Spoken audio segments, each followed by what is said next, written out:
Good morning, everyone. We have gathered here for the IAPT 9th National Student Symposium on Physics. I request the dignitaries, the chief guest of today's function, Professor N. Uday Shankar, to please occupy the dais. I would request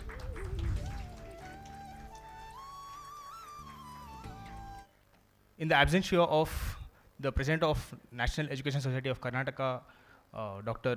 A.H. Ram Rao, and the Secretary of National Education Society of Karnataka, Professor S.N. Nagaraj Reddy, will be continuing further. And I would request the Principal of National College Autonomous Jayanagar, Dr. Y.C. Kamala, to please occupy the dais.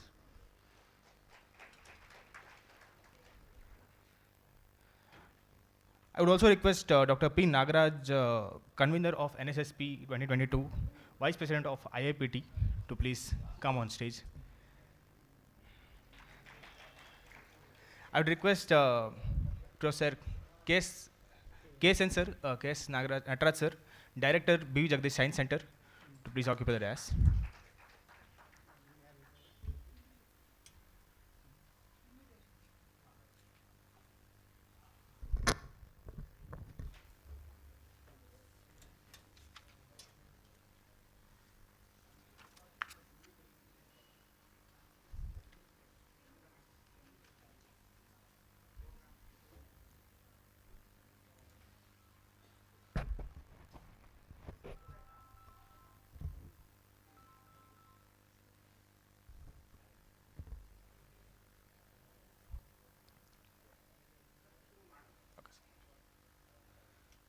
The lamps are different, but the lights are the same. One matter, one energy, one light mind, and endlessly emanating all the things.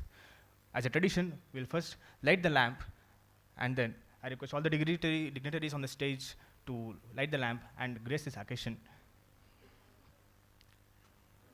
Sir, please.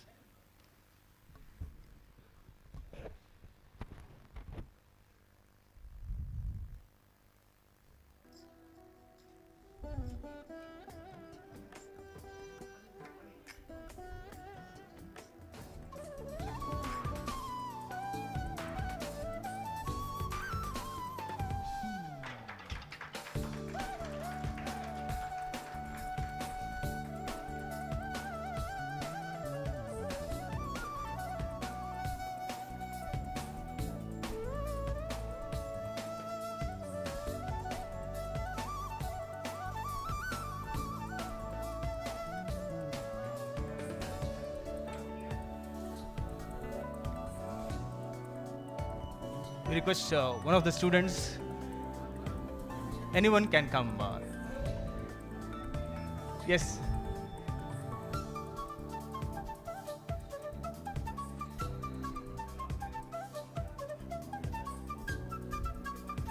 This is a program for students, so it will be glad if you are free over here and then involve yourselves over here.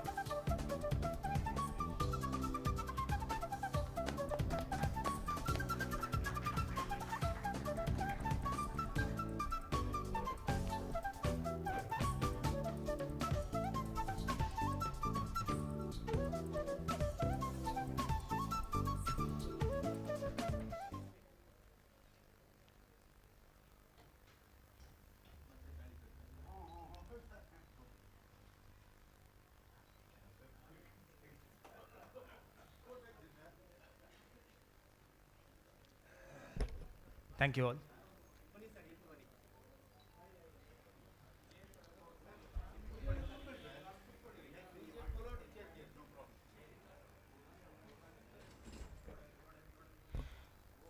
Music is nothing but a complex sequence of vibrations and harmonics that actually have some pleasant effect. Now I call upon Miss Tanuja, Miss Srishti, and Mr. Anand, students of MSc Mathematics, National College, Jayanagar, to render the invocation song.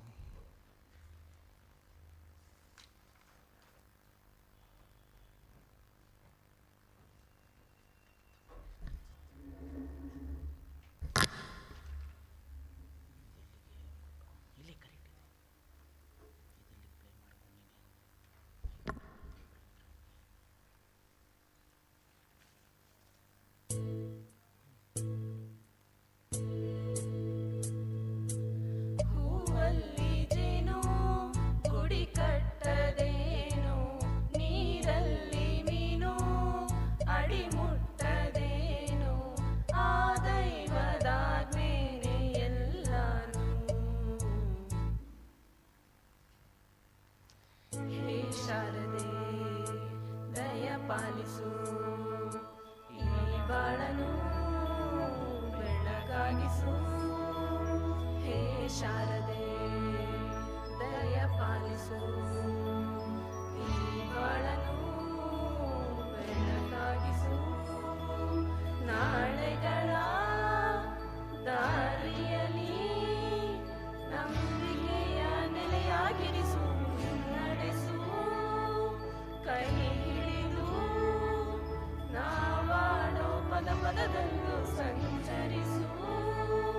ಹೂವಲ್ಲಿ ಜೇನು ಗುಡಿ ಕಟ್ಟದೇನು, ನೀರಲ್ಲಿ ಮೀನು ಅಡಿಮುಟ್ಟದೇನು ಆ ದೈವದಾಜ್ಞೆನೇ ಎಲ್ಲಾನು. ಹೇ ಶಾರದೆ ದಯ ಪಾಲಿಸು, ಈ ಬಾಳನು ಬೆಳಗಾಗಿಸು. ಹೇ ಶಾರದೆ.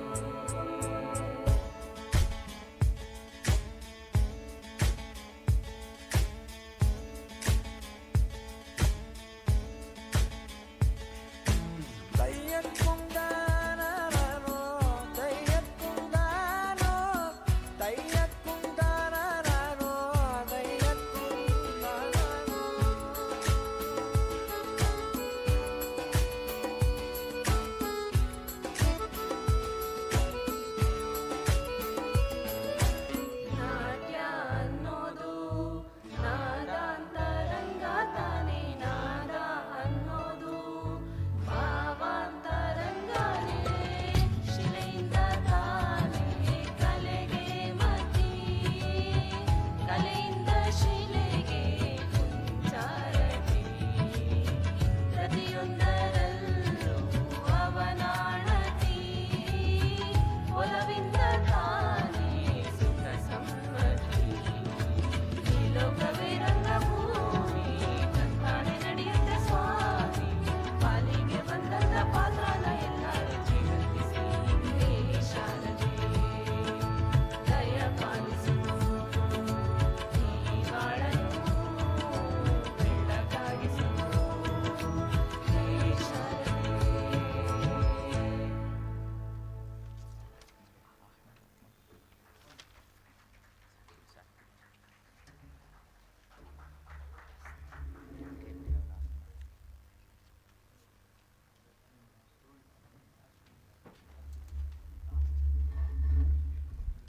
Thank you, friends.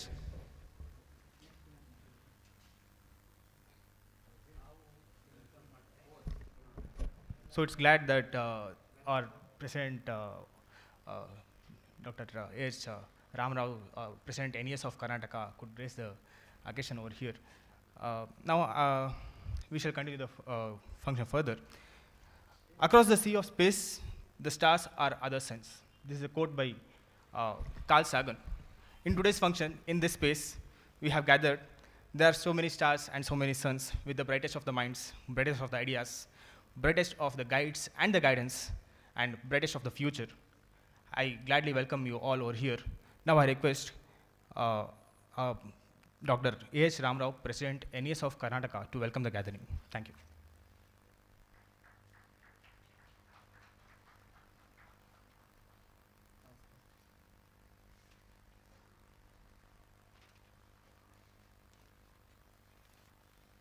Good morning to one and all.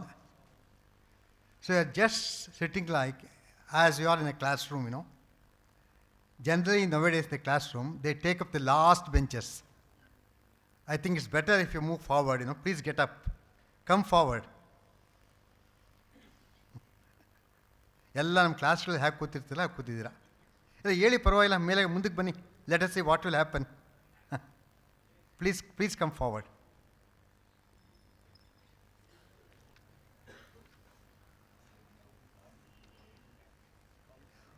Occupy the front benches, front rows, front seats. It's easier to sleep in the front row than in the back row. Than in the People only look at the people in the back row for sleepers. ನೋಡಪ್ಪ ಆ ಕೊನೆಯಲ್ಲಿ don't open the door please. Last door don't open it. Close it, completely lock it. If anybody wants, let him go like this or enter like this. Close ಮಾಡಿ last ಡೋರ್ನ.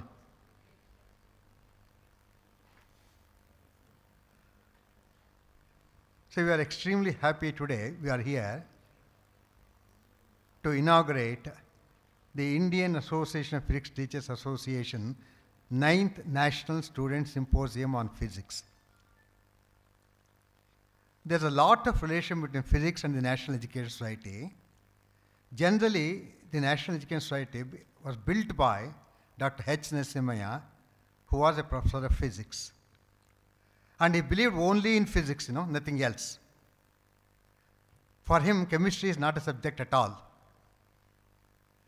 He wants mathematics because he can't study physics without mathematics. We need PCM because university won't permit us to start either intermediate class or a BSc class. That's how it enters the National College Basnude PCM. Maybe for the last 1947 to another 25 years, Narasimhaya never asked anything. He wanted two sections of only PCM, nothing else, He was very obstinate, adamant. ಅದು biology ಕಂಡು ಇಷ್ಟ ಇರಲಿಲ್ಲ. And ಆ ಅಡಮೆನ್ಸಿ ಎಷ್ಟು interesting ಆಗಿದೆ ಅಂತ ಹೇಳಿದ್ರೆ, maybe I went to the American 2001. I had my students and other things. Then the people used to say 11% of the Silicon Valley, that is IT population, is from India.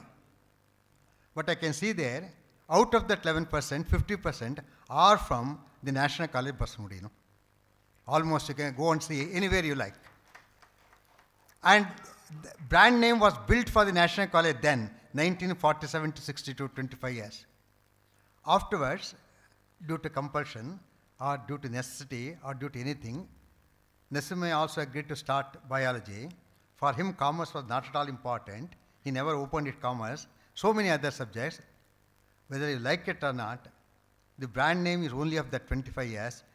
All this combination never added anything more to the brand name of the National College. Maybe in such a college, you are conducting this National Student Symposium. And I am very happy to welcome all of you. And Professor N. Udayashankar, Raman Research Institute. In this compound, Raman Research Institute means Dr. G.S. Rangnath. We identified Dr. G.S. Rangnath. He was our student, my classmate, and Udayashankar knows him well. I have seen Udayashankar when I went there to see G.S. Rangnath.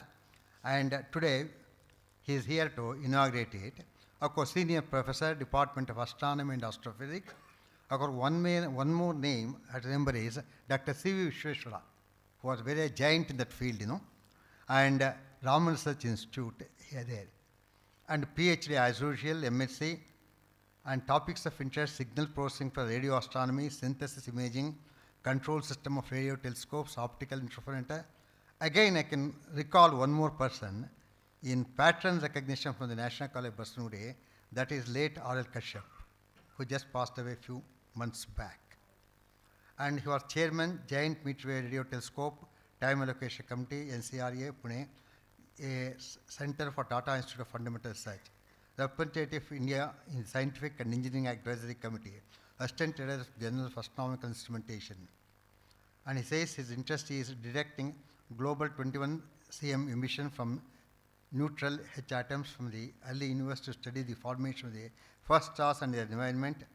He is a part of the team which built innovative antennas and precision receiver to detect 21-week cm signals and observed within house developed telescopes to limit the astrophysical properties of the first stars and the environment born a few billion years ago, just a few million years after the Big Bang. Such a distinguished person is here. Today, on behalf of me and on behalf of you, I extend a very cordial welcome to Professor N. Udayashankar. Apart from that, it so happens nowadays nobody is taking physics, chemistry, mathematics. Everybody wants computer science. Earlier, we say Einstein is important, Newton is important, something like that. And these people, they are not interested in that. They are interested in robotics. They are interested in artificial intelligence. They are interested in digital rupee, which you introduced a few days back. The buzzword is not Newton, Einstein, or something like that. The buzzword today is something like artificial intelligence, robotics, or digital one, something like that. Of course, the National College is also moving forward. Incidentally, this auditorium is a live streaming one, We can connect all these things directly to YouTube, Twitter, whatever social media you like it. And then if you just go up, we have got what is called the Computer and Collaborating Laboratory, supported by LIC. And LIC funded 40 lakhs for that laboratory. Please go and see it, how it is. And in fact, LIC highest person was saying when I called him, we have paid several, 1 lakh, 2 lakh, 5 lakh, like that. This is the highest one. But at all those places, I don't know whether they have used properly or not. Here is the place where they have used perfectly. And if you want such a laboratory, to Gauri Bidnur Bagepalli, where we are in the college, they are ready to support it. And Computer and Collaborating Laboratory is entirely a new technique. Now, when immediately switch off the phones because it disturbs my lecture. You should not speak or something like that. But in that laboratory, let us say, some friend receives from some advisor a phone, he need not switch it off. Just he can retire to an adjoining room where he can go on speaking. And it's designed for the corporate people to come and do seminars and everything. And then if you come to National College, Basnudi, we have got artificial intelligence Unnati program, Intel Unnati program, in combination of them. We have got 2 supercomputers there. Generally, in my day, supercomputer means some 200 feet or 300 feet like that. Today, it is not like that. Just 2 servers, maybe in a small box they have kept it. And all the National Education Society students, 15,000 students, if they have email, they are connected to iCloud, they can use it for whatever purpose they want without paying the money. That is the idea of the supercomputer. We got in the National College, Basnudi. We got what is called as is robotic lab, humanoids and other things, in which people can do experiments. But Dr. Balram, when I asked him to come he came to some other purpose, National College, Basnudi, 1 o'clock p.m. I asked him just to get into the robotics lab. You will be surprised. He spent 2.5 hours with those children, those who are doing something with robotics, 4th standard, 5th standard, and started giving the projects. In fact, he told me he will be more happy to be in the robotic lab rather than in a function inaugurating something or like that. That is the idea behind it. In fact, the robotic labs at National College, Basnudi, meant for 1st standard student, a middle school, a high school, a PUC, a BCA, a MSc, a PhD. All combinations. That facilities are provided. If a digital foundry of USA, where my students are working, they are ready to open a digital foundry lab in the National College, Basnudi, where if any students comes there, gets a diploma 1, they can go and they can get a good employment in the America. In fact, these things, see how physics, chemistry, mathematics. Actually, if there's a fundamental research in physics, chemistry, mathematics, then alone this thing can survive. But unfortunately, people are more ready for employment. Maybe in my time, they used to ask me a question, why you are studying or something like that. We used to say it's for life or something like that. But today you should say that it is for employment. If you say it is for employment, people will give you 100 marks. That's how we are moving. I don't know whether it's correct or not. We are doing all those things. At such a time, this sort of a thing, that is student symposium on physics by students, national one, is a highly welcome one. And I think I thank all those associated, and I invite all the persons sitting here there to attend and see that this function successfully completed by the evening. Thank you.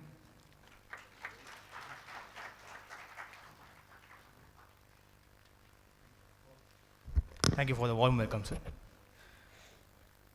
Now I request Dr. P. Nagaraju, Vice President, IAPT South Zone and convener of National Student Symposium on Physics 2022 to enlighten us regarding the program and the events.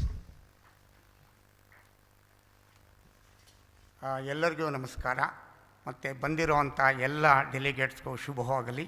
Wish you all the best and happy stay in this campus for about 3 days. And formally, I welcome Professor A.H. Ram Rao. Already he has given the introduction about these things. welcome Professor H. Ramrao. I request Dr. K.S. Nataraju to give over the flower bouquet to Professor H. Ramrao. Yes, good. Yeah, thank you.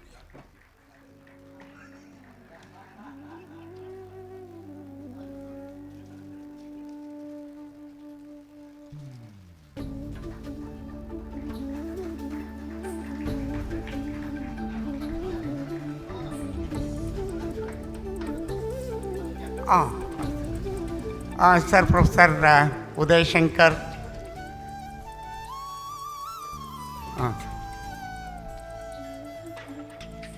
I request Aravind to give away the flower bouquet to Professor Y.C. Kamala, the principal of National College.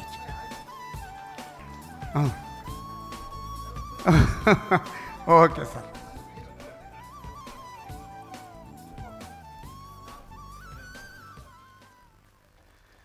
Yes, it is my duty to welcome Professor K.S. Nataraj, the director of this BV Jagadeesh Science Center.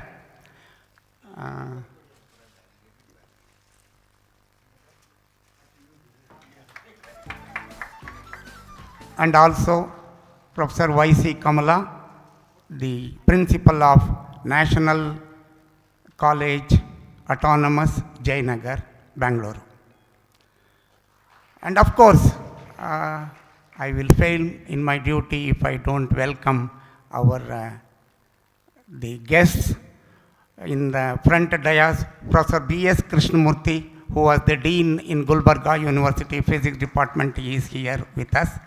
Professor B.A. Cogli, Bangalore University, I welcome you, sir. Professor Samanta from Midnapur, he is here with us. All of them are from, of course, IAPT colleagues. Professor H.S. Nagaraja, Prayoga, and he is with us. I welcome. Professor S.K. Nataraju, he is again an IAPT member. Professor S.P. Basavaraju, I welcome him. Dr. Shantala V.S., actually she is the treasurer of RC12A. And Dr. R.S. Geeta, she is actually the national coordinator of national competition in experimental physics. And Dr. Sharmita Sahu, the co-convener of this National Student Symposium on Physics.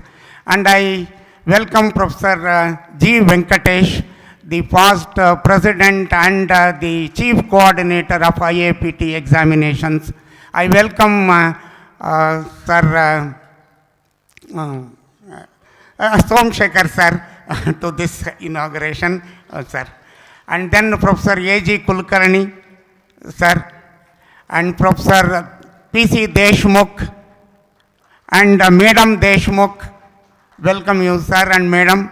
Professor Shivram Patil, the Vice President of RC12A, and Professor Achyuta, the ex-secretary of RC12A. Professor Satyapal Sharma, the coordinator of Department of Commerce, and Professor Madhura K.R., coordinator, Department of Mathematics. Professor H.C. Bellad, vice principal of National College. And one faculty member from Jaipur has come. He is Sudhanshu Dwivedi, and I welcome. And from our National PU College, V. Narayana Swami, sir, he has joined us. I welcome him. And in case if I have left out anyone, please forget me. I again welcome all the delegates to this inaugural function. And of course, it is a big gathering. I just want to tell you about the program. Of course, this is not the first time we are conducting here this National Student Symposium on Physics. It was started in the year 2013 in Punjab University, Chandigarh. It was conducted for 7 years, except in 2020 it was not conducted due to Corona. After that, in 2021 we conducted in Bangalore in Indian Academy Degree College Autonomous near Hennur Cross, Kalyan Nagar. And this time here we are conducting this same program, that is the 9th National Student Symposium on Physics here in National College, Jayanagar. I should thank Professor A.H. Ramarao. He has kindly agreed to host this National Student Symposium on Physics in National College, Jayanagar. When I requested him, of course, along with Professor K.S. Natraj, we went to him. He readily agreed, and he is with us, and he has already spoken to you about our National College and also about the National Student Symposium on. Oh, sir, thank you, sir. Thank you, sir. That's why we should thank you very much for giving the permission to host and conduct the program here. And coming to this, about the participants, we have participants almost from Kashmir to Thiruvananthapuram, except Kanyakumari. We have students from Bhubaneswar, Kanpur, Delhi, then Hyderabad, Telangana, and on the south, Tamil Nadu, and then Kerala. Of course, this time from our Karnataka, we have very good number of students, participants. And coming to this, especially the Rajasthan, Jaipur, we have 13 students, 6 girls and 7 students, and we should really congratulate all those students who have come here. It doesn't mean that I should not mention about the students from Delhi, Kashmir, anyway, from all over the country, the students are participating, and really it gives me a great pleasure to welcome all of you to this inaugural function and also for the 3-day program. And coming to the talks, in fact, we have 4 invited talks. One is keynote address. It will be delivered by Professor N. Udayashankara, Raman Research Institute. And then we have the talk, invited talk by Professor P.C. Deshmukh, who was the Dean and Professor of Physics in IIT Chennai, and even now he is in service in Tirupati and also from Dayananda Sagar University. And he is going to give a talk on quantum entanglement, and that talk will be after the keynote address. And then again after that we have the oral presentation, and then again 2 sessions will be there. After that we have got the poster presentation, and then today evening we also have the cultural program, and tomorrow again we have the invited talk, because I just want to give you what are the highlights about this program. And as you know that tomorrow again we have the lecture from Professor B.A. Kogali on white dwarf stars, and then we have another lecture in the evening, and that lecture will be by Professor Aluwalia, which is in online platform. And then on third day, we have again one more lecture. It is about the free-flowing hydrodynamic electron resistance from a professor of IISc, Chandan Kumar. And then, of course, we will have the oral presentation as well as the poster presentations. And before I conclude about this, I just want to say that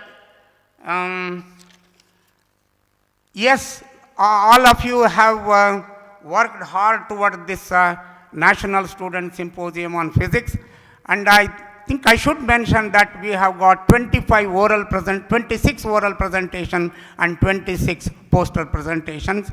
And for these oral presentations, other guests also should come to know about it. That's why I'm just mentioning.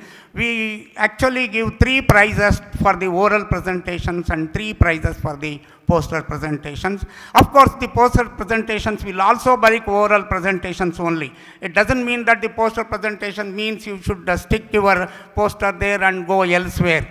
When the judges come, you should be there and you have to explain what your work is. And even for that also, of course, it will be taken like oral presentation only here in this National Student Symposium on Physics. And before I conclude that, I want to quote from the book, 100 Reasons to Become a Scientist. I just quote it. Nobody can taste science merely by reading books. The only way to taste science is to do it. The thrill of discovery is sweeter than the joy of doing. So with this, I want to conclude my welcome address. I thank you all for giving me an opportunity to stand before you. Thank you, sir. Thank you, one and all.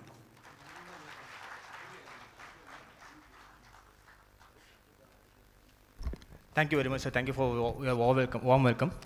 It's also my pleasure to tell you all that Professor Ahlu Aliyev, President IAPT, has wished all success to this program through online. I just now got the message.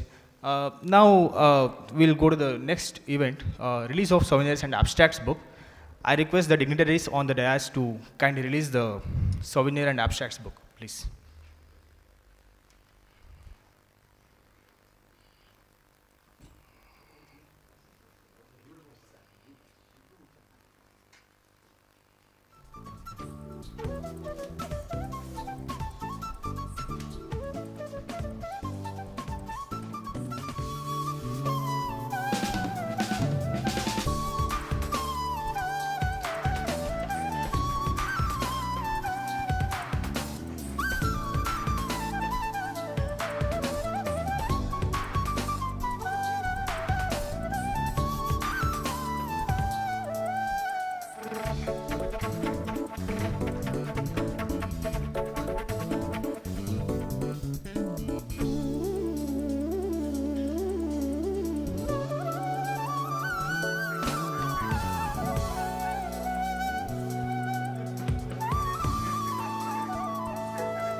There's already been very good appreciation by the IAPT Vice President South Zone that the abstracts are really good. So, I'm the master of my failures. If I never fail, how will I ever learn? This is a quote by Sir C.V. Raman, who founded the Raman Research Institute. And today we have one of the distinguished scientists, Professor N. Uday Shankara from Raman Research Institute. I request the chief guest of today's function, Professor N. Uday Shankar, to address the gathering.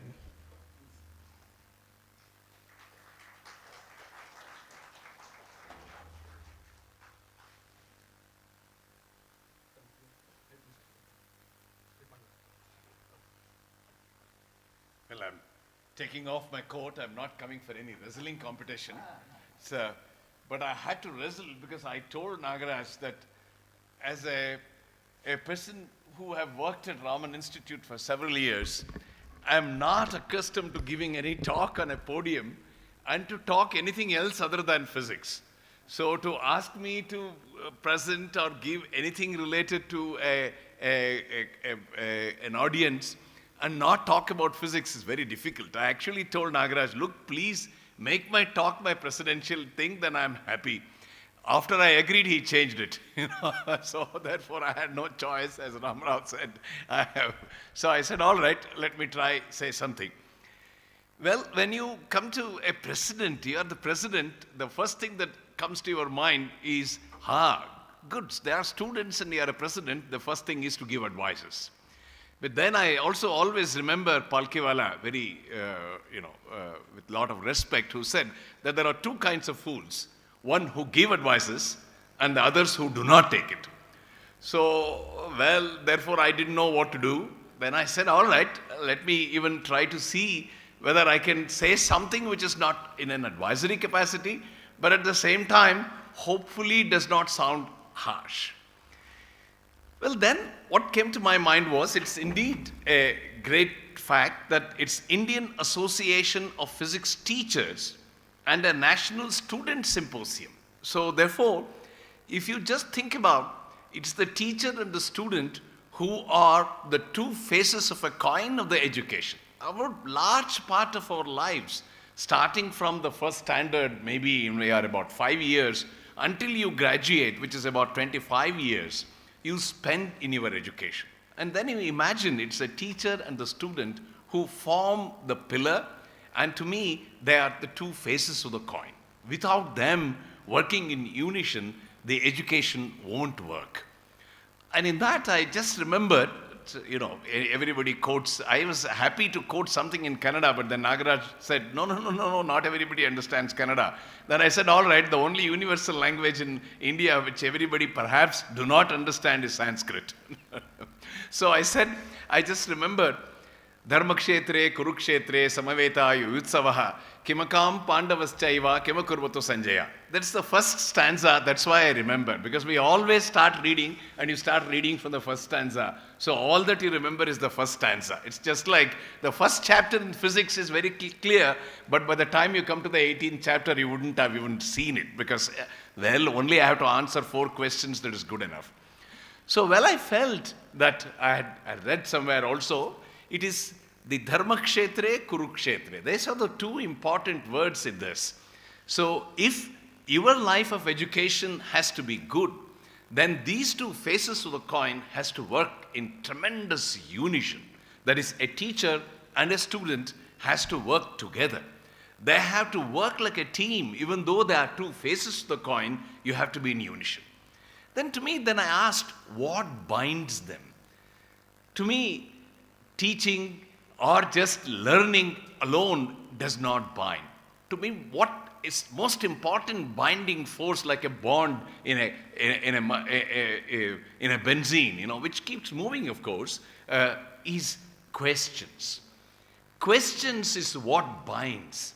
So therefore, if a student learns how to question, and if a teacher teaches the student how to ask questions, I think that is the one that makes your entire education system a Dharmakshetra. If not, it will only end up as a Kurukshetra. But there is a tremendous amount of responsibility, because when you ask question, you should not be arrogant. You are not asking a question as a student to test your teacher. Often it gets into that, but you should not be arrogant. You should have humility, respect, love for your teacher. Similarly, teacher, just because he doesn't know or he doesn't know everything, it's not necessary that he has an answer to all the questions. But at the same time, he too should have the humility to come down to the level of the student and ask him, what is it that I can tell you? How much I understand, I will convey to you, but there are things which are beyond me, and I cannot teach, but go here. Give him a place of guidance where he can learn more. I think that's why I think the Indian Association for Physics Teachers and the students coming together here to learn physics is a great opportunity to lead yourself to a Dharmakshetra where you enjoy. Because we always say, what do you want? You want a Ramarajya. That is Dharmakshetra. So if you learn how to learn by yourself, and if you learn how to be polite and go on with your teacher in a very symbiotic way, then you learn from each other. So that is another very important thing that I learned from Raman Institute. My teachers taught me a lot, and my students perhaps taught much more than that to me. So if the teachers and the student can always learn together, I think that's the best thing to happen in. So saying that, I would like to thank you for having given this opportunity to say a few words to you. I hope I haven't said anything so brazen compared to the little bit of physics that I knew. Thank you very much, and I wish all of you a very happy journey in this together. Thank you. Thank you for your words, sir.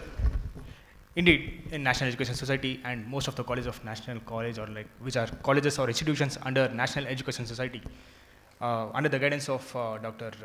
H. Narasimhaya, who always used to tell, Prashnisade Oppabedi, meaning don't agree upon anything without questioning, question everything. That was the ideology of Dr. H. Narasimhaya. Now, in the absence of Professor S.N. Nagaraj Reddy, the guest of honor of today's function, I request the permission of Dr. A.H.R. to continue further. Okay. No, sir. I am asking the permission to continue further. Fine. Yes, sir. Now I request Professor K.S. Nataraj sir to address the gathering. Professor K.S. Nataraj, Director, B.V. Jagadeesh Science Center.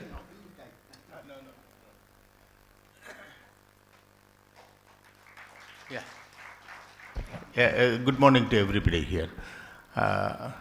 This was an unexpected call from, so I don't want to take much of your time, but I wish this particular program a grand success. So that's the first thing I would like to do. See, when Professor Nagaraj, who was in Vijaya College, he came to our college, to the postgraduate department here. I was extremely happy because I knew he was interested in popularizing science. This is a common interest that we have.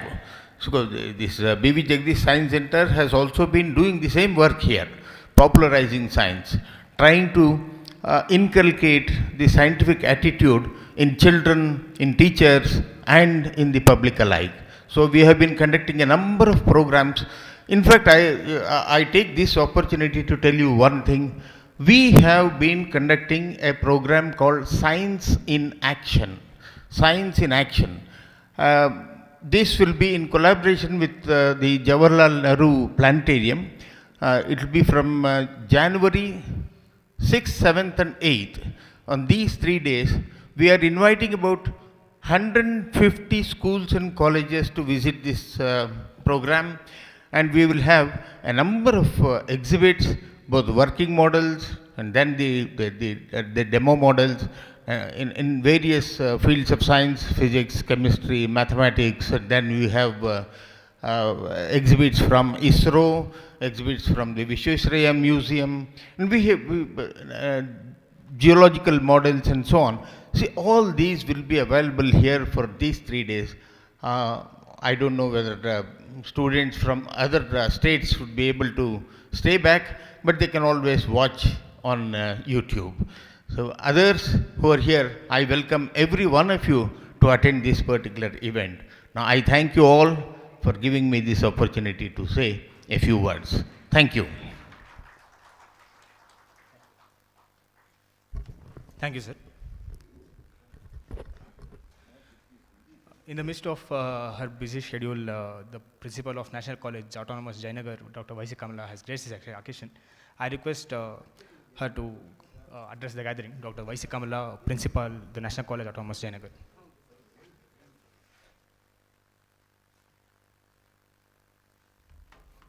Good morning, everybody, dignitaries on the dais and off the dais. I'm extremely happy for hosting, as one of the host organization, to conduct this National Student Symposium on Physics. Indian Association of Physics Teachers is one of the very active teachers organization, as I have seen from past 25 years, through which I am associated. Starting from D.P. Kandewal, in recent times, Dharkar, Oglapurkar sir, and many more people have made it an active organization. To that, presently from Karnataka, Nagaraju sir, Venkatesh, Sarmishta, Geeta, they have all associated. In the earlier days, it was B.N. Chandrika, who was first associated with Indian Association of Physics Teachers, who made all of us to associate with the Indian Association of Physics Teachers. Why I am saying this is, as a part of small history, associating with Indian Association of Physics Teachers, both the student and the teachers, you will get a national platform to showcase your talent, activity, to make presentation at the first level. So we have with us Midnapur sir, who was also a very active resource person in the IAPT. IAPT conducts large number of activities, including NGPE, National Graduate Physics Examination, and it is also the lead organization for Physics Olympiad, that is for conducting examination and selecting students and sending them to Olympics, Physics Olympics. The IAPT is the lead organization. So with this, we are happy to have the first program of IAPT in Bengaluru. We have with us Madam Sharmishta also, who was always involved in large number of these activities. National College Jayanagar is a hub, both Basavangudi and National College Jayanagar, which have a legacy of and tradition of 100 years, is active centers for science in Bengaluru city. We have B.V. Jagadish Science Center, in which this program is housed. We do keep conducting large number of programs, variety of science program, popularizing programs. Science in Action is one. On 23rd, we have a science drama on Abdus Salam. So all the participants who are staying in Bangalore in the afternoon, The drama is preponed to 2:30 p.m. You can see the drama and you can leave for your places. This is another information. So I will not be taking much of your time. I am extremely happy for conducting this program. I wish all the best for the National Student Symposium on Physics. I congratulate one and all of you for coming over, and you have made your papers. For that, let us congratulate first. The presentation comes next. So, wishing you all the best, I conclude my few words. Thank you.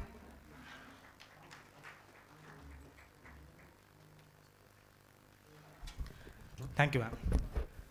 Indeed, National College or National Education Society is not far from science or physics, because Dr. H. Narasimhaya, he himself was a physicist, and Dr. H. Ramrao, he is also a physicist, and our principal, Dr. Vaisi Kamala, she is also a physicist. So, okay. To say another important information, Professor Uday Shankar is the alumni of our institution, I mean National Education Society. He is the old student of National College, Basavangudi. We have with us Professor Basavaraj Kagale sir, who is alumni, and we have with us Professor Nagaraj. All of them are associated with the institution from decades. Sir, thank you once again. Thank you. Now I request Professor Sharmishta Sahu to deliver the vote of thanks, who is the co-convener of National Student Symposium on Physics 2022.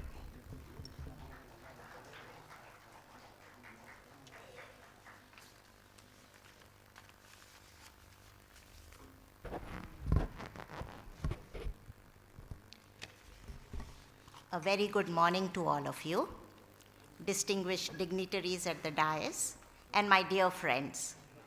It is a pride and privilege to conduct the National Student Symposium in Physics at Bangalore a second time. The Indian Association of Physics Teachers has offered it in a platter, and the National College Jayanagar gave all the logistics to RC 12 and 12A to reap the benefits.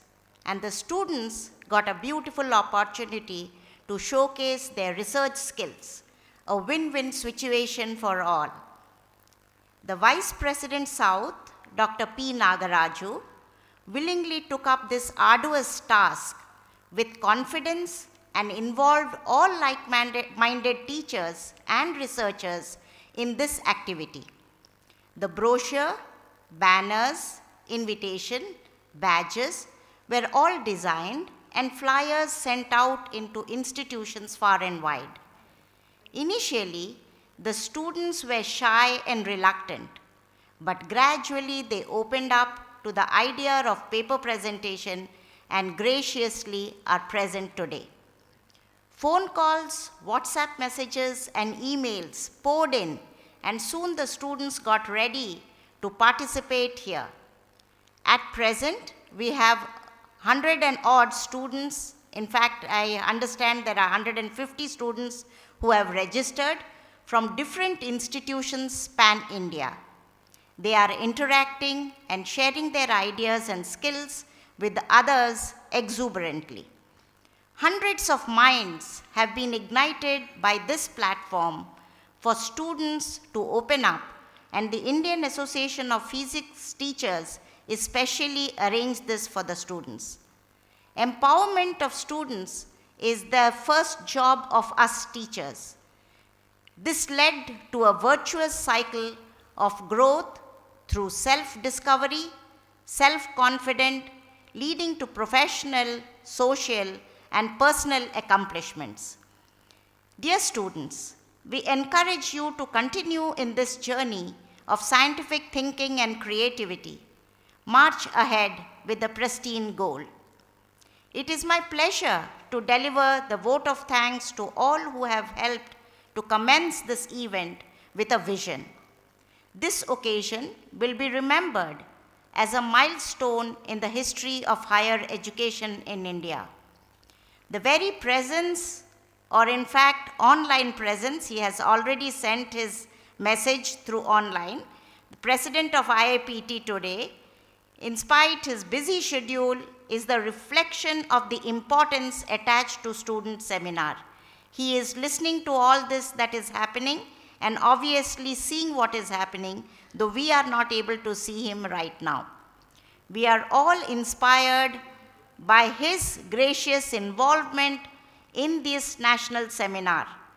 He has a great vision and is always thinking keenly about how to have various activities for students and teachers alike. So you will be realizing that hundreds of other activities are already coming into platform for the students. Some of them are the national competitions for innovative experimental physics. Some of them have already been announced. I'm just naming them a few, and all of you should get ready and participate in them. There is another innovative computational physics competition. There is a essay writing competition in physics, and all these competitions you can get big prize money in the community of physics teachers. In addition to that, there are a number of competitive exams both for the senior school students, for the junior students, as well as for the graduate students. Kamla ma'am has already mentioned about the National Graduate Examination, but there are other exams also for other students. All these are stepping stones, screening exams, and once they do well, these students are identified and trained for almost a fortnight. And of course, before the pre-departure camp, they are trained very well at the Homi Bhabha Center and then sent for international Olympiads. You'll be surprised to know, why surprised? In fact, happy to know that this year, the junior science students had gone to Colombia. 6 of them had participated in this international Olympiad exam, and all 6 of them have got gold medals and have made proud to this.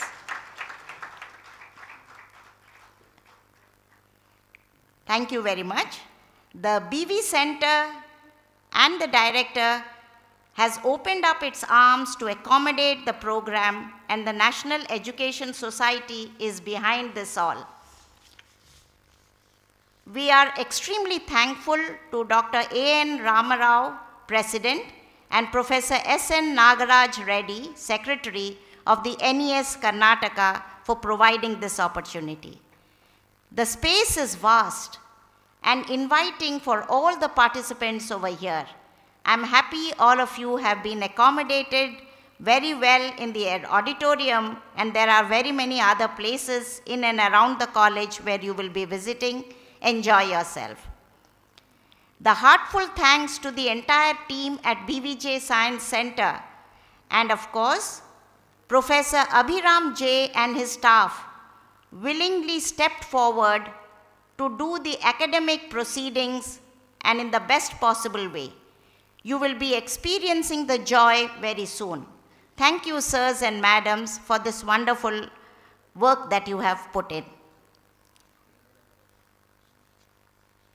Dr. Uday N. Shankar, Emeritus Scientist of RRI, already has addressed us, and we have seen how beautifully he talks about the unison of physics teachers and students. This is exactly a platform for that. Thank you very much, sir. We are waiting to hear the whispers of nature in this exciting saga. We'll be hearing it soon. Thank you very, very much for your presence here and for motivating all of us. Thank you, sir. The mysteries of quantum entanglement, quantum computation, are the in things of today. Professor P.C. Deshmukh, Adjunct Professor of Physics at IIT Tirupati, does not hesitate to travel miles to do justice to the knowledge-hungry mass. We are grateful to you, sir, for coming with your better half. Students are the heart of this program. They have traveled from far-off places to learn from each other, to share with each other. Welcome you, dear students, to this National Student Seminar. give your feedback at the end of this program of how useful it was for you and for your growth. We would like to know. I take this opportunity to extend our sincere thanks to all our guests, invitees, trainers, associates, and colleagues who have come here from different institutions for their cooperation. A special thanks to all the RC members of RC12 and RC12A who are here. I'm not naming them one by one, for chairing the session, encouraging the students, and overlooking the entire program. It is a science yoga for all of us. Cheers, dear friends. I also wish to express my gratitude to Professor P. Nagaraju and group for their readiness to host the event in Bangalore. Thank you, one and all.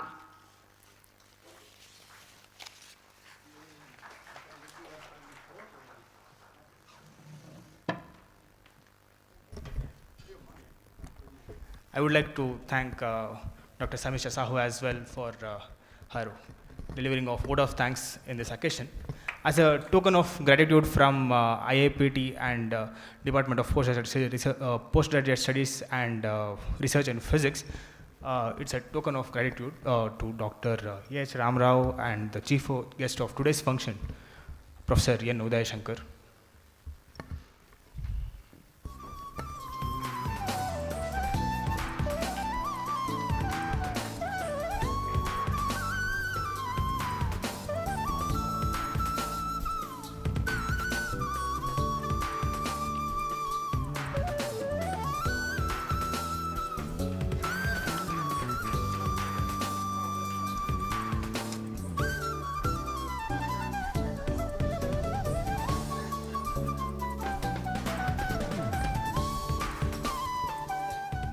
Now we have come to the end of the inaugural function, wishing you all the success, and we'll be concluding this session. As of now, we shall have a small break for tea, and we'll be coming back to the same location. And YouTube link has been shared with in the groups, WhatsApp groups, or like it will be shared again further. You can share it with your friends, like meaning students who actually are presenting over here. You can share with your family, friends over there who have come from other cities, so that they can view your presentations and encourage one another over here. Wishing all the very best to all the participants, and welcoming all of you to Bangalore if at all you are from other cities. And okay, we'll break for the tea. Thank you very much. Thank you very much.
Hello, hello. Yeah. Volume ಸ್ವಲ್ಪ ಕಮ್ಮಿನೇ ಇರಲಿ. Yeah. One. Can I just check that? All in. Okay, fine.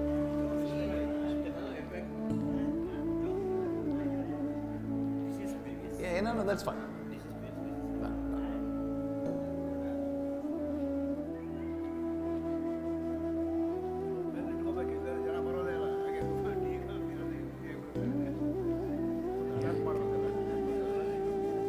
Somebody has to go and clamp it.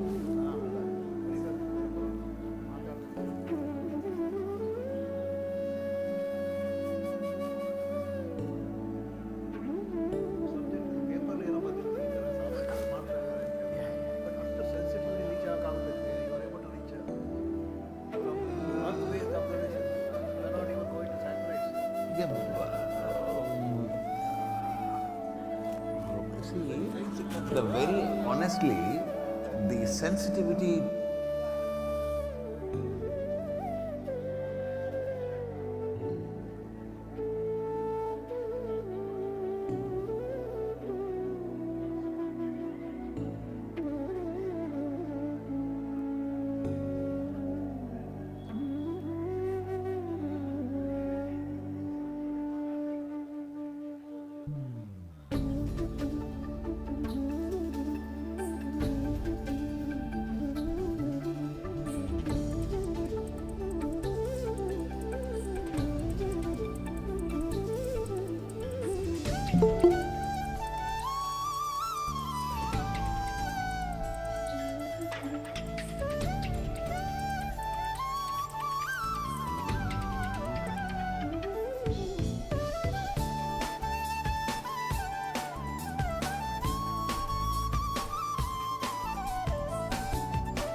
Dear delegates and my dear friends and colleagues, now we will start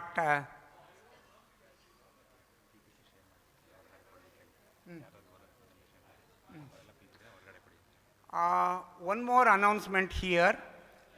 All those who have got your presentations now, especially from OP1 to OP6, for that Professor Kokila will be the judge, sorry, not judge, chairperson, and she is already with here in this auditorium.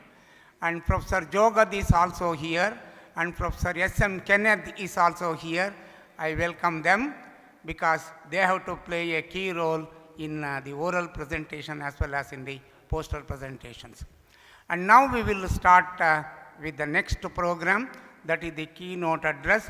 I request Professor Uday Shankar sir to deliver his keynote address. Sir, please, sir.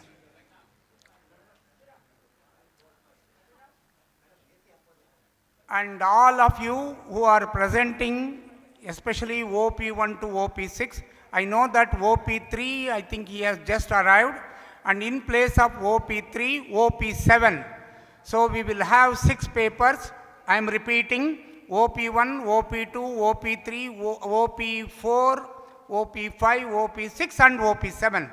All of you have to upload your presentations with our colleague Asif. Okay.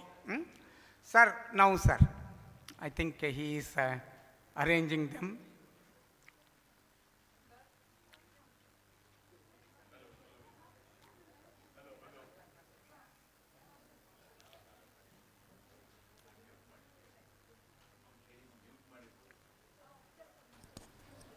He said, I will be, no, he has switched it on. Hi, everybody. I hope you had a good cup of coffee. Only a teacher is saying yes. The student also has to say yes or no. Yes, sir. Yes, sir. You had your breakfast proper or not? Yes, sir. Otherwise, I will request Professor Ramrao to make sure that you get a good breakfast tomorrow. You had a good breakfast today too? Yes, say yes with a gut smiling face. Jaipuris might not have liked, they might have liked jalebis in the morning, right?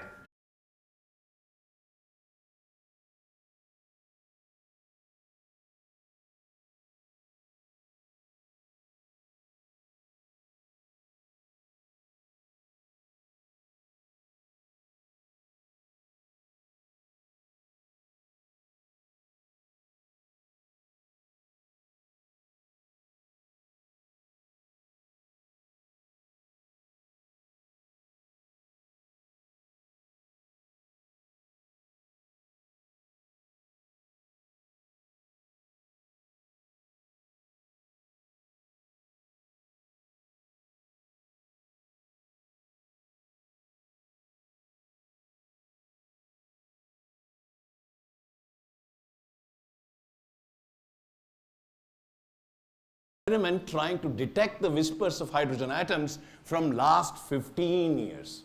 All right? So that's the lab which we started. This is Professor Ravi Subramania, who was the director of the institute, and this is myself. And these are my technical colleagues who built a lot of instrumentation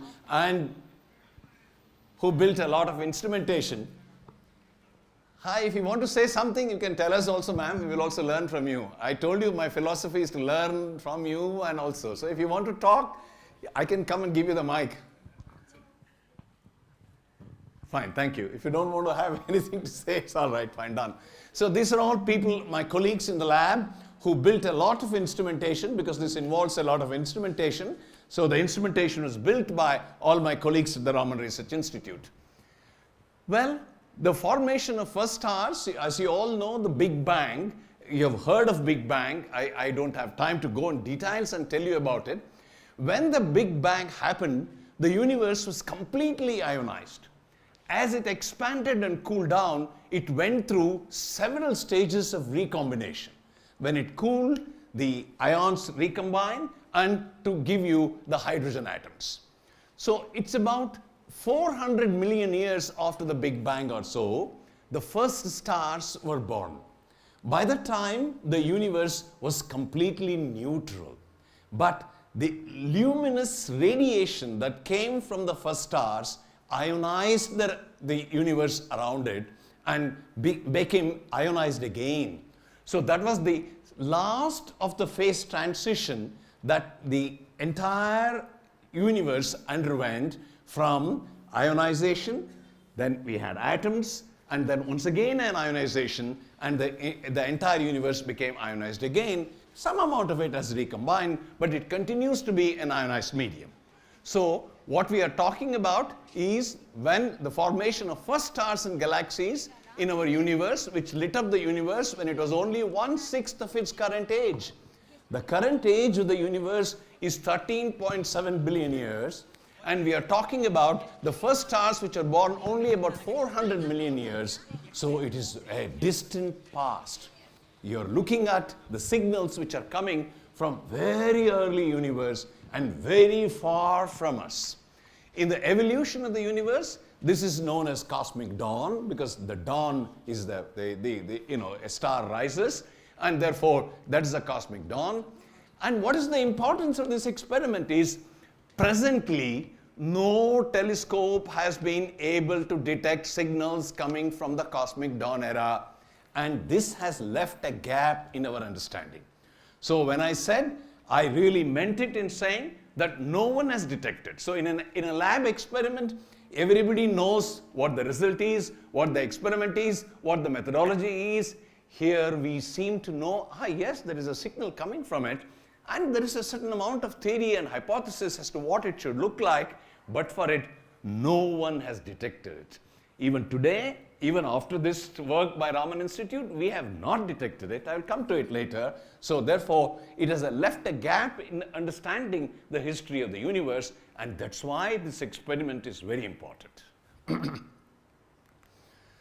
Well, the amount of work that we had to do is, we had a series of evolution of shaped antenna measurements for the background of the radio spectrum. What I mean is that, look, we started with a fat dipole, then we had spherical dipoles, then we had a conical dipole, and then ultimately ours is the world's first radio telescope which is floating on water.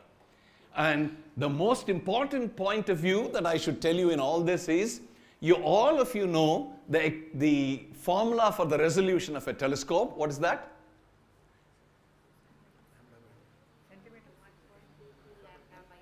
I don't want teachers to be answering. 1.22? Louder. You're afraid? 1.22? I did hear a whisper at least. Yeah, so come on, look, in a class, don't be afraid. So give her a big clapping hand. Maybe that's the best way to wake you, all of us. All right, so it is 1.22 lambda by d is the resolution, and here we did not want the resolution to change with the wavelength. So we had to build a achromatic telescope whose beam width or whose resolution is independent of the wavelength, and that's why we went through a lot of trials and tribulations to make it happen. So that's why we have a series of it, and I would call this evolution of the history of the universe, and this is the evolution of our experiment from a fat dipole to a monopole which is floating on the water. Why water? I think I will say a few words in the end about it. When you are observing the past, what are you observing? We are observing the hydrogen atoms, because hydrogen is the most abundant element in the universe, and we are looking at the hydrogen atoms. And when also, remember, we are no more in the light chauvinistic world. What I mean by that, Galileo made all his observations using a telescope in which he could see the visible light coming from the moon, the phases of all the planets of Jupiter going around it, and several other things. It was light, whereas from the middle of the previous century, we have now telescopes all over the electromagnetic spectrum. You name it, you have a radio telescope, you have an infrared telescope, you have an X-ray telescope, you have a gamma ray telescope. So it's the information coming from all these kinds of telescopes working in different electromagnetic spectrum we have been able to study. So this experiment is in the radio wavelength, and we are looking at the hydrogen atom. The hydrogen atom, we are looking at the spectrum of the hydrogen atom. When you look at the spectrum of the hydrogen atom, what comes to your mind? See, the teachers all remember. I don't want them to tell me. Light, no? Bomber lines or Bohr's theory. You see, so another side is saying, don't nod, come on, came it out. What?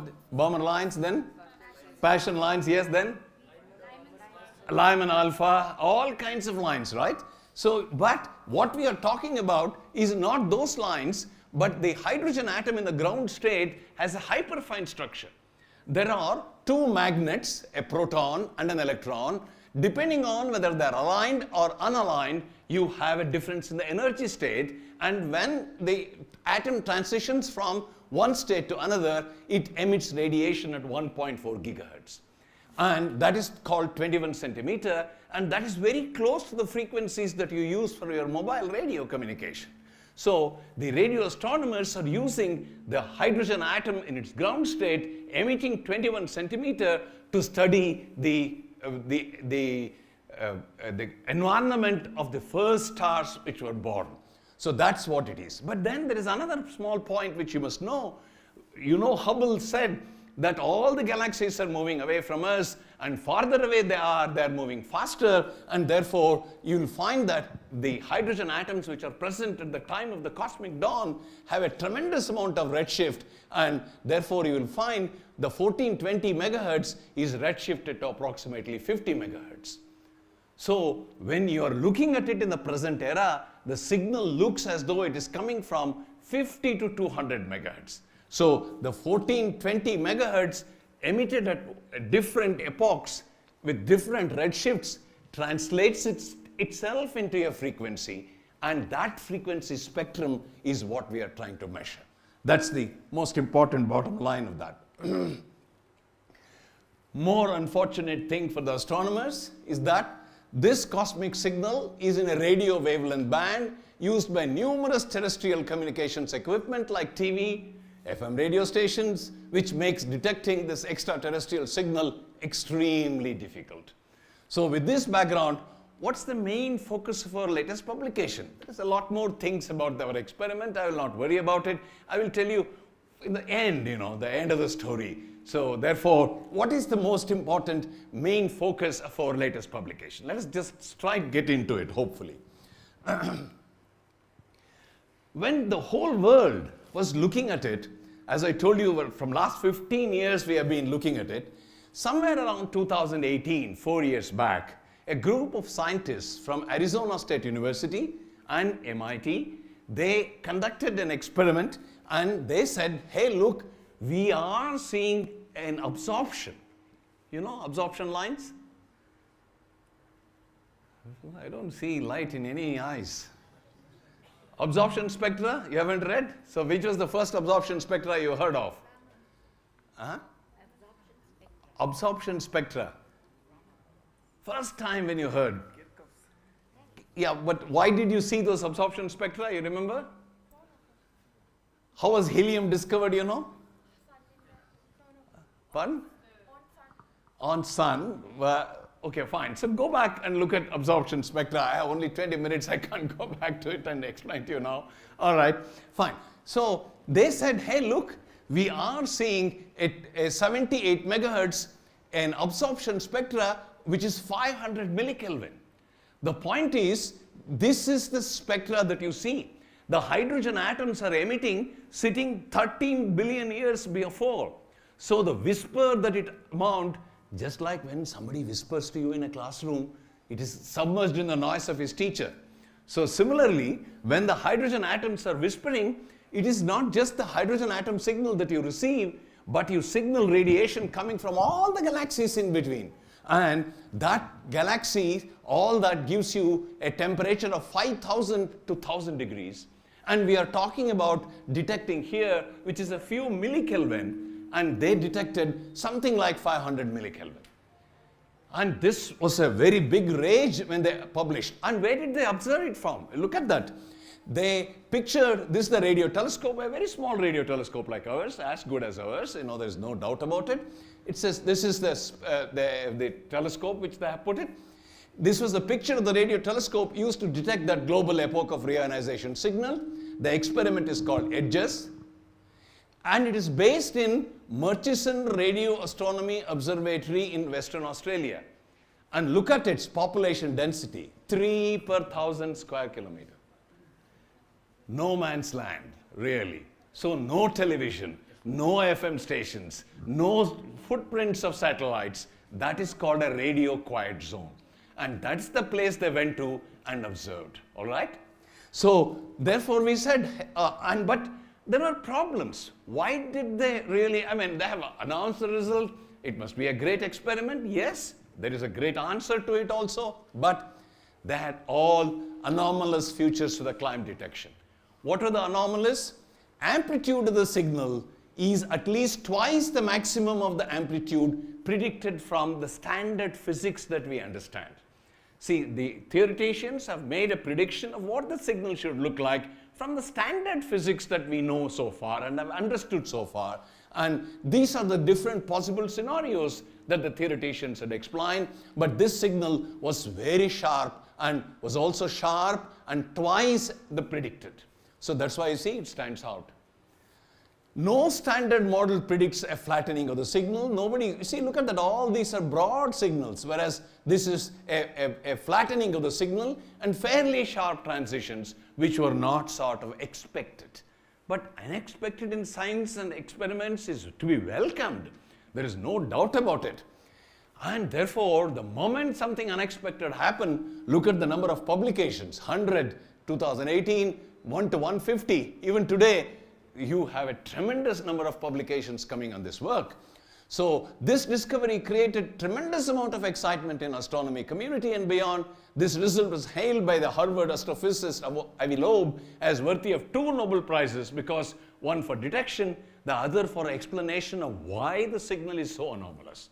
So one for the experimentalist, the other one for the theorist who sort of explained how physics can really create this signal. That's what Avi Loeb said at that time. Then there is a very important thing. This is a very important lesson that I want to bring out by showing you this slide. I will read it out in a minute. In an experimental observation like that, it is not necessary that whatever you have detected is the right thing. You want people observing in different labs, people observing from different locations, different instruments, also show the same effect. So look at that. When the hydrogen atoms emitting in the radio were first discovered in 1951 by Evan and Purcell at the Harvard University, they published after their data was corroborated by Dutch astronomers Muller and Oort and Christiansen in Australia. After 1952, the first maps of the neutral hydrogen in the galaxy were made, revealing the spiral structure.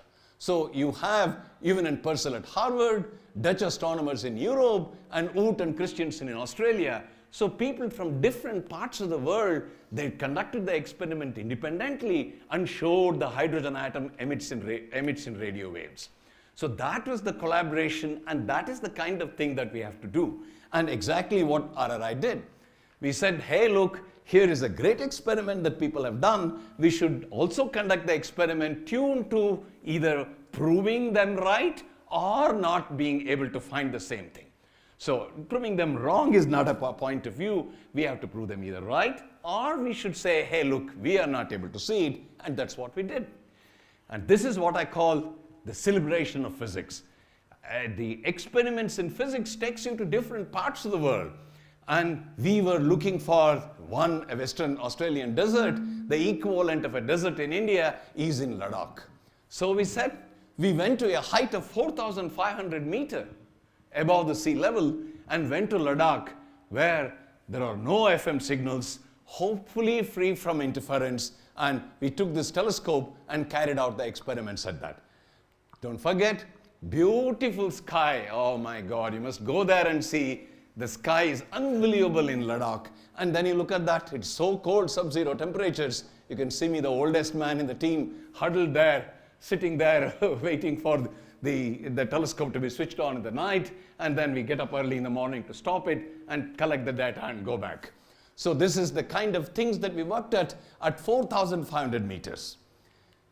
Well, we observed for 14 days, but still we saw no signs of the signal.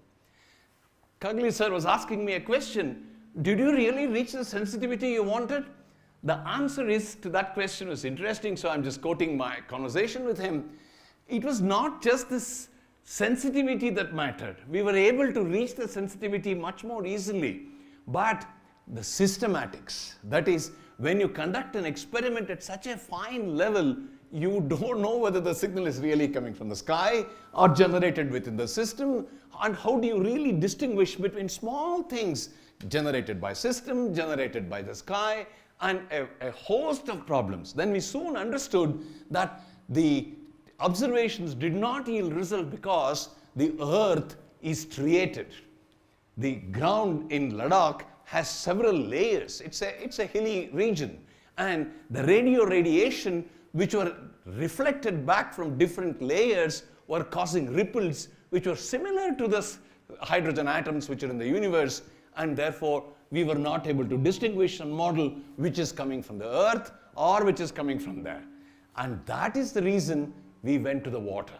Because water provides a uniform ground where there are no reflections, and the water absorbs a certain amount of radiation. By the time it penetrates to the ground and comes back, there are no reflections which can confuse with the signal that we are looking for. So that's why we built the first ever radio telescope floating on the water. And then from 4,500 meters, we came back to the ground, but we went to water bodies to look for which water is correct for us, which water has enough amount of depth, which water does not have much of salt so that it's not too conducting. So we had to really look at the properties of the water in the lake to really make our experiment. And ultimately, we did it in the Sharavati backwaters. And this is the antenna, which is a cone shown floating on water on its raft. The antenna electronics is completely, antenna electronics is nothing but a very, very sensitive radio receiver. Look at it as a radio, FM radio, you can look at it as. And then we have a fiber optic cable. It was taken to a very distant 300 meters away from the boat raft onto the thing, so that there are no bodies around it to reflect. So we had this completely a multi-core fiber optic cable connecting the antenna to the digital unit. That's what we had there. Saras 3 is the first telescope worldwide to observe on water. In an expedition in early 2020, the radio telescope was deployed on lakes in Karnataka, Dindiganahalli near Chikbalapur, Sharavati backwaters near Shivamoga. An analysis from this deployment led us to conclusively reject the findings of the ASU and MIT astronomers. We said, sorry, with 95% confidence, we tell you that the signal that you are talking about has not been seen by us coming from the sky. So we sort of rejected the findings of them. However, the deployment had to be called off abruptly due to lockdown. Well, bad luck. The short observation period prevented us from reaching to deeper sensitivities to uncover the 21 centimeter signal. Therefore, we are planning more observations. Why not go back to lakes in Ladakh? Why a lake in Bengaluru? Why a lake in Sharavati? So going back to expeditions 21 centimeter to unravel the last remaining gap in the history of the universe. So you find Saras has been able to show in the history of the universe predicted by theorists, all these, there is a whole lot of history. There are about 270 possibilities that theoreticians spoke about. The experiment of edges gives you all this, and Saras has constrained. It is not really able to detect the signal, but it has been able to put constraints on all these things marked in color are not possible in the experiment. We don't find them in our system up to 95% confidence level. So, we have still not detected the signal. We are still interested, and there are a good lot of students. I was telling somebody while having coffee, I was very lucky that I had very good teachers and I had very brilliant students working with us at Raman Institute, and they are carrying the experiment forward, and therefore they have already taken the same equipment with a lot of modifications onto a lake in Ladakh. Not only that, we had a lady student, Mayuri, whom you saw there. She says, look, we have to be ambitious. Another thing is a very famous playwright called Girish Karnad, who also acts in a lot of movies which you have seen him. He said, ಬೆಳಕಿಲ್ಲದ ಹಾದಿಯಲ್ಲಿ ನಡೆಯಬಹುದು, ಕನಸಿಲ್ಲದ ಹಾದಿಯಲ್ಲಿ ನಡೆಯಬಹುದೇ. He said in one of his plays, you can walk in a path without light, but not without dreams. So you have to dream, youngsters. And this is one of my students, or our students, I'm sorry, who has dreamt of placing, hey, why not we send a satellite to the moon and observe on the other side of the moon where there are no ionosphere, where there is no interference from the man-made signals, and maybe we will be able to detect this signal. And so she and the entire team, she leads the team, has brought probing reionization of the universe using signal from hydrogen. She calls it Pratush. So the saga of experiments at RRI to peer into the early universe continues with the younger faculty. And therefore, and it's not only us in this world. It's not as though only RRI and the astronomers from ASU are interested.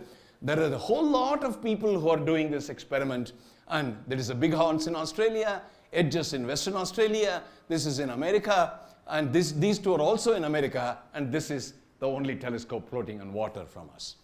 So I will thank you for listening to this talk. That's all I can do in the short time that we had. And so we can peer into the early universe someday.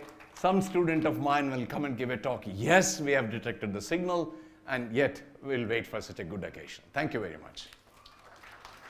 Thank you, sir. And you have any queries, questions, clarifications, you can go ahead with that. Yes, sir. Sir, just only a very small fundamental question. Oh, don't worry. Everything is important, and no, nothing is small. Yeah. Sir, hydrogen atom being like, if we consider it as an atomic oscillator, Yeah. how does it emit in the radio?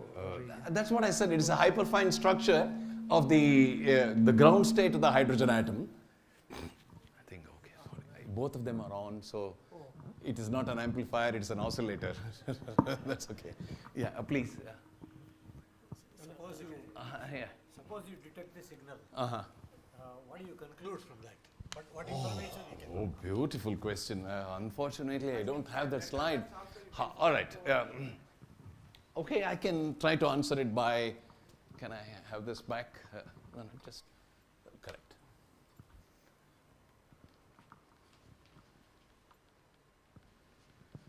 I have to go. Yes. Right. First, the position of this, oh my God. The position of this absorption future tells you when the stars were born. Point number one.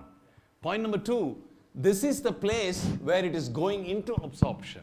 So how does the luminous radiation coming from the stars have ionized the universe, taking back to this is given by this slope of this curve.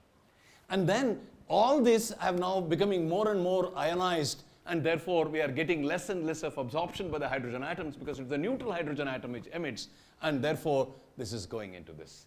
So this is epoch of reionization. This is of cosmic dawn. So it tells you the evolution of the thermal history of the universe.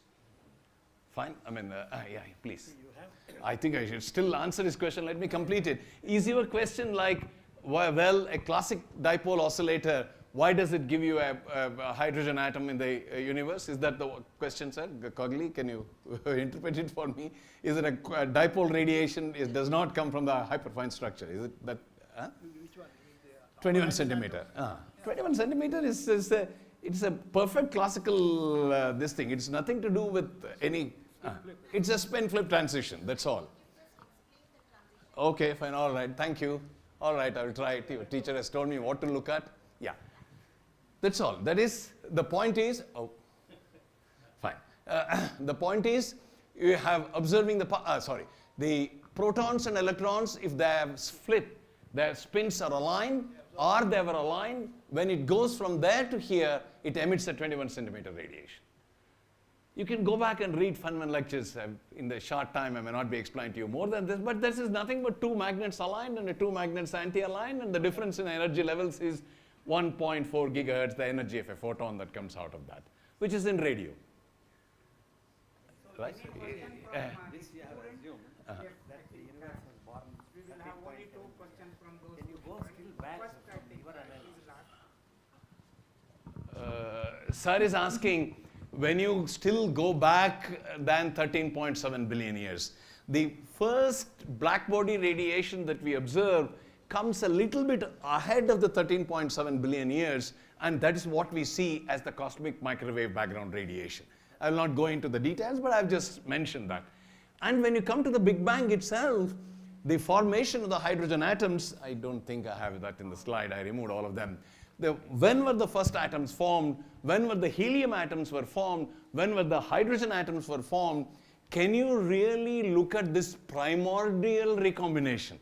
This is primordial recombination. That is the first time ever the hydrogen atoms, as somebody was saying, can you see the first hydrogen atom that was born in this universe? Somebody was asking. May not be statistically look at that. By that one means, can you really go back in time?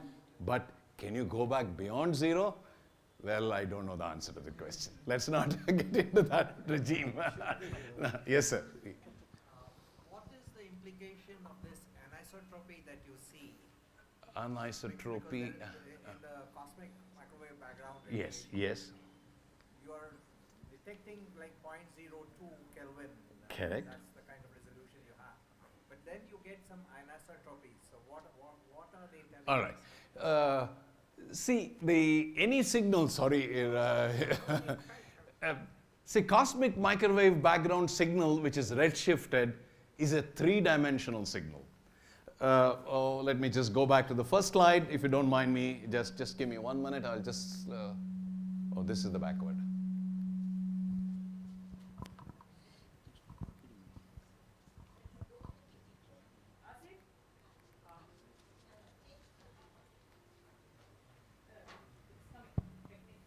Yeah, no, that's okay. Fine. Yeah, sir. What you talked about is about this is the first stars were born. Even before that is the cosmic microwave background radiation that we are talking about. And that has been proved to be a perfect black body radiation. And then people have seen anisotropies. So that means anisotropy spatial is 2-dimension. As a function of frequency, redshift is a 3rd dimension in time. So it's a 3-dimensional signal. What the distribution in these 2 dimensions give you is about the present state of the universe. How are these galaxies distributed? Why do the universe looks the way it is? It answers that question. Secondly, what we are talking about is a kind of a perturbation on the perfect black body that Penzias and Wilson discovered, and Kobe discovered it again, and all the 3 people have won Nobel Prizes for it. And what we are talking about is cosmic microwave background distortion in frequency.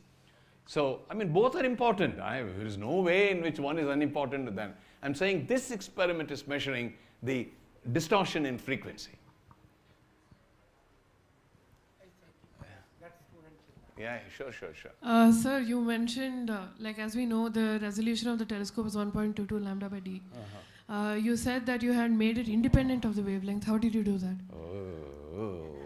Okay, fine. No, that's a very interesting and an important question. I'm glad that, what happened, I transferred all my slides onto this. I should have also transferred the slides of my previous talk, which I gave 2 days back to a group of teachers, which had enormous amount of detail. All right, doesn't matter. Please sit down. I'll tell you, answer the question. In what level do I answer? All right.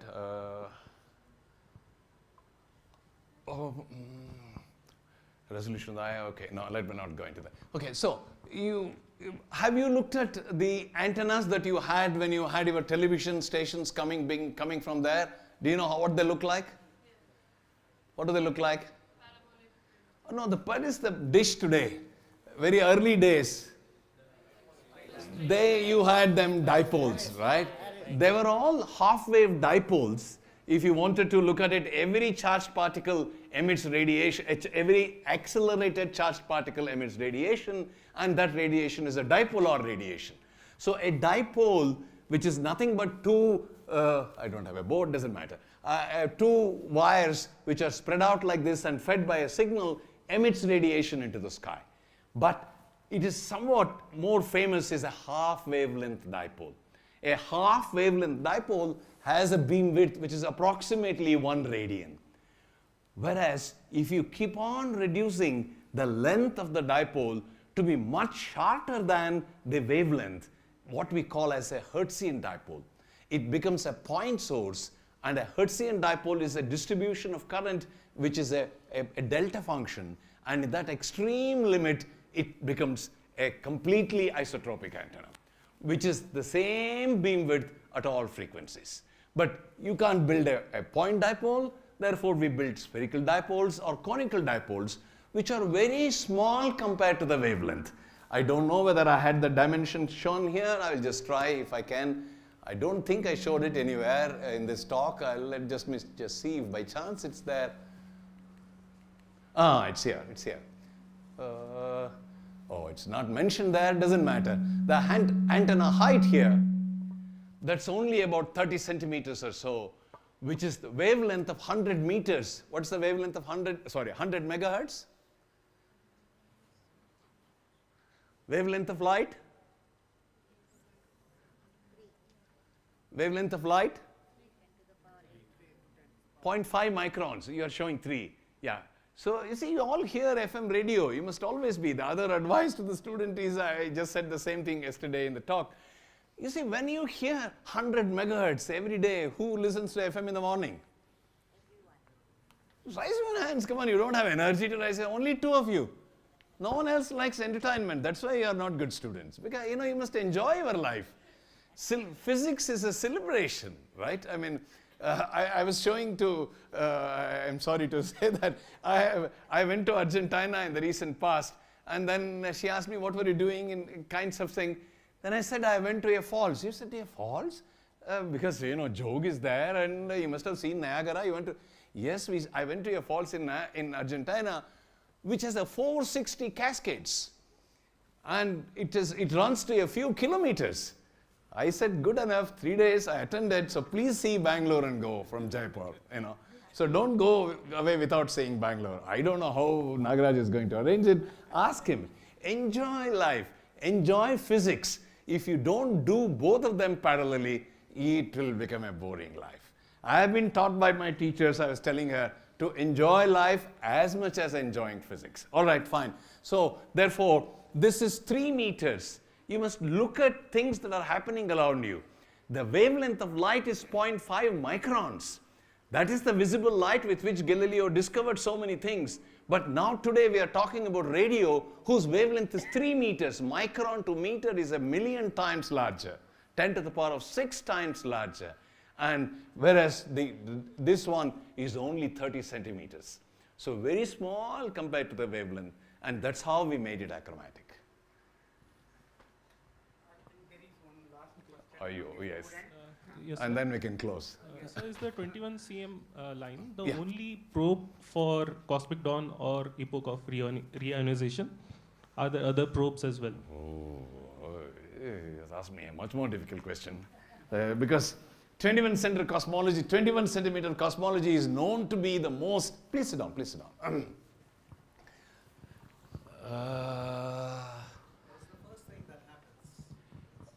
That is true, but there are so many other methodologies of experimentation which people conclude about the hydrogen atoms.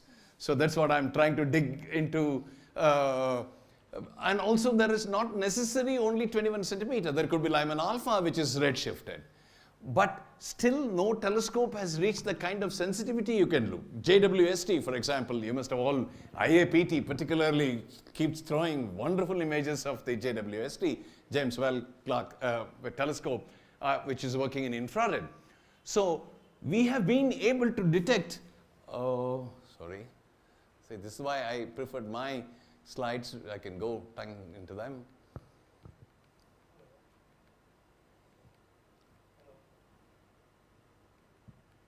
No, okay, fine. Yeah, fine. So what I'm saying is this is completely, I don't think there is a redshift range here. So the redshift range up to about 7, you know, we are able to see quasars at those points, and the hydrogen absorption, Lyman alpha absorption tree we can see, but I'm sure slowly it will get extended and the cosmology of 21 centimeter will be replaced by cosmologies at other wavelengths too. It's a question of time. It will definitely happen. Thank you for the question. Yeah. Anyway, sir, can I share your Oh, email sure, ID to the sure. students? Oh, I see. Okay, fine. All right. I will share Professor Jayashankar mail ID to you. If you have any queries, definitely you can contact him. I think he is very happy to answer your queries. So because of the time, we have to close this now. Thank you. Sorry for if I have exceeded my time. Thank you very much. Sir, chaligala correct. Idella beda sir. See, I was telling Kamalaji when we were sitting on this, look, I am no more at the Raman Institute, I am retired. But I suddenly realized retired also could be retired, you know. Your tires could be retread. So maybe I have to retread. Thank you very much. Thank you very much. Thank you very much. Oh yeah, sure. Next lecture. Yes, please. Carry on.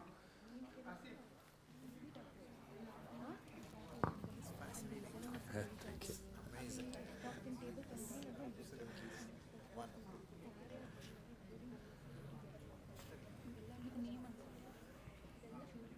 I'm sure many students are going to take astronomy as a major subject. It is a very interesting topic.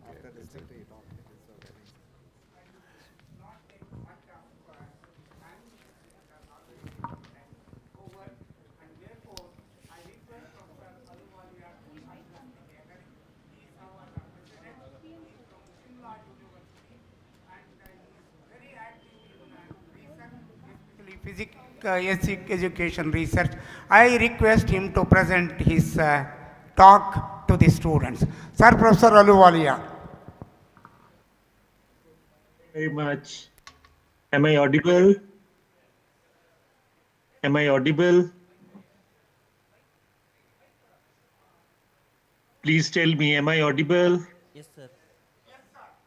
Hello? Yes, sir. You can go ahead. Okay, thank you. Okay, sir. Thank you, sir. So, good afternoon. We were just a few minutes back talking from, maybe if I may say like that, the Raman Research Institute. And Professor Raman, Professor C.V. Raman, a Nobel laureate who is very well known throughout the world, was the one who wrote a research paper, his first research paper, at the age of 18 years only. And let me just tell you one very interesting thing about his personality and the way he actually worked. During my teaching in the Himachal Pradesh University, we used to have a project for the students, MSc students. And we were actually celebrating that year, that was around, I think, 2013, the 125th birth anniversary of C.V. Raman. So when it came to doing a project, normally the tendency of the teacher is to give a project which should be around the area of research in which he or she is working. So that was my intention also, but the students were, very different minded. And they came and told me, sir, we want to do something which should be different. I said, what do you mean by that? And they suggested that, sir, we are celebrating 125th birth anniversary of Sir C.V. Raman. Can we do some project on him? That was the real motivation for me also to think about one such project. And I realized that this group of students is of the same age in which Raman started doing his research work. So why not dig something from there and let these students get the flavor of what C.V. Raman started doing as his first research project itself. I had a knowledge of this fact that the collected works of Sir C.V. Raman have been published by Science Academy. So I thought that those works are there in our library, but they were not there. And I wrote back to the Science Academy that are these volumes available? We would like to have them in our library itself. And they said, sir, no, these are out of print. So suddenly, I thought maybe the project is not possible because something which I have in my mind, that's not going to be there unless those papers are available to us. But today's students are very, very motivating for the teacher also. And what they did was they wrote a small message on the Facebook and requested that has anybody got the PDF of the collected works of Sir C.V. Raman. And within one day, somebody from Korea responded and said that I have the collected works of Sir C.V. Raman. And I will be very happy to share those in a PDF format with you. And I think that was the beginning of that particular project, the student project. And we actually thought of looking at what Raman did before he became famous as the discoverer of the Raman effect. And maybe most of you who are sitting here might be knowing that he was an expert in what you call music, the physics of music of Indian instruments. That is the kind of work which he did in Calcutta, particularly at Association of Cultivation for Science. And when those works came to us, we came across one paper written by him, which was on iktara, that is one stringed instrument. So what I did was I said to those students, let us pick up this paper and let us try to solve it. And we have an advantage of almost 100 years when he wrote that paper, and let us see whether we can reproduce what he has done at that point of time with the kind of resources which are available to us. So the first step in that direction was to solve that particular paper itself. And students started doing that sincerely, and because they wanted to do that particular task. And they had even thought of, giving a name to the project. And the title which was given to that project was Musical Physics of Raman. That was a very interesting title which was given to that particular project itself. And they started solving it. And then they came after about a week's time that, sir, we feel that there is some kind of an error in this paper. Now, this is how, research goes on. We said, all right, let us go on the blackboard and try to solve steps and see whether that kind of an error is there or not. And when we spent about 2 to 2.5 hours on the blackboard, it turned out that Raman was right and we were wrong somewhere. We were not doing it correctly. And this is part of when you try to undertake research actually. And that is what we learned during that particular period.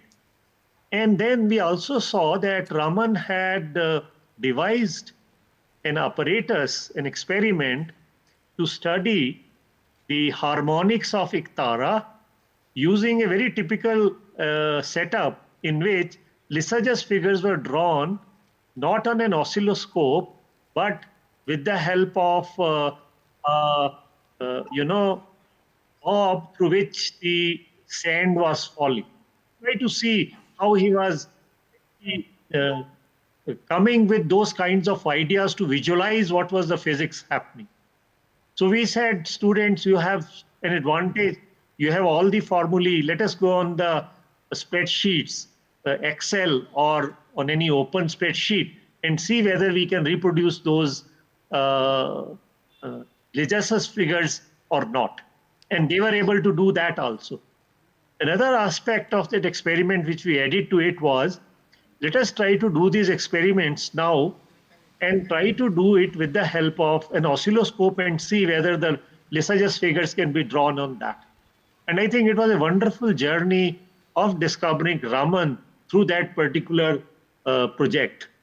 And we came to know that Raman was in fact invited much before that Nobel Prize to write an article in Britannica Encyclopedia on the physics of the musical instruments itself. Now, this is what, happens when one starts indulging in research. We were not only just looking at what Raman did, but we were trying to live through that particular project, that how he might have achieved all those things in his time and how innovative he was. That is something which is the idea behind this particular seminar also. At undergraduate level or at postgraduate level, we are not expecting that we will be able to do something very big, but we can expect that we can start something which may later lead to something very, very big. That is what is my feeling. So dear students, when you have come here, you have not just come here to present papers. I think there is much more to it. And what is that much more to it? That much more is that, as Professor Uday Shankar was also saying in his lecture time and again, to raise questions and seek answers for them. And I remember one very interesting story about the Nobel Prize, which was given for the background temperature of the universe to Arnold Penzias. And I remember I was reading an article in Science Reporter almost 20 years back, and the title of that article was Ideas. And that was actually on a very interesting talk which was going on between Arnold Penzias, a young Nobel laureate, and a very senior Nobel laureate whose name was I. Rabi. You might have heard about him. He was an atomic spectroscopist, and Rabi was an astrophysicist. And he had done that experiment to discover that the background temperature of the universe is 3 degrees Kelvin. And they were talking to each other sitting in a New York restaurant. What was happening during that talk was that this young Nobel Prize winner got very impressed by the way the senior Nobel laureate I. Rabi was talking to him. And he posed him a question, and he said, Rabi, you must have been very smart when you were young. Now I'm going to tell you the reason how people become smart. And the Rabi, at that time, he was more than 80 years old. He was full of joy when he heard this, and he said, yes, indeed, I was very, very smart. And then that young Nobel Prize winner asked that, can you tell me the reason why you became so smart? And the answer which came is still very, very interesting. And the answer was that I became smart because of my mother. And Penzias again said, how come your mother made you so smart? He said, whenever I used to throw my bag after coming from the school in the drawing room, I will always hear a voice coming from the kitchen.